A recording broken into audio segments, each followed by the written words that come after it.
To extend the furlough arrangements, the full 80% furlough arrangement, until at least April next year. But the government has already said it won't do that.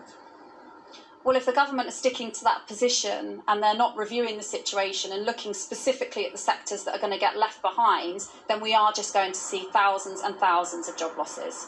Lockdown is lifting and government support is being rolled back as activity picks up again. But the International Monetary Fund believes the recovery won't be strong enough here to prevent unemployment from rising sharply. By the end of 2021, the level of GDP in the UK will be lower than the pre-crisis level. So this is a prolonged hit.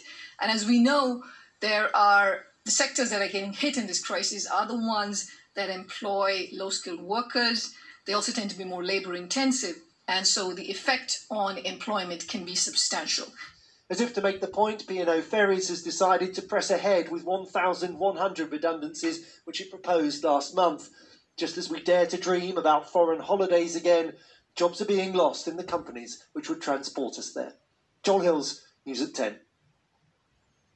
And Robert joins me now from the studio in West London, where he is recording his show. Robert, you covered the last recession in great detail. What do you make of this today? Is the IMF being too gloomy in your view? No, it feels about the right kind of territory. This is going to be the worst recession, certainly within living memory, and conceivably for 300 years.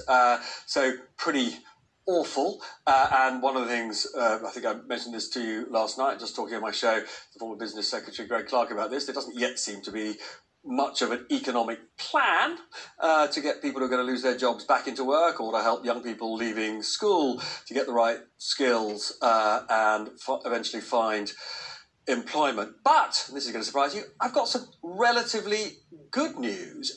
We've been talking about the surge in debt in this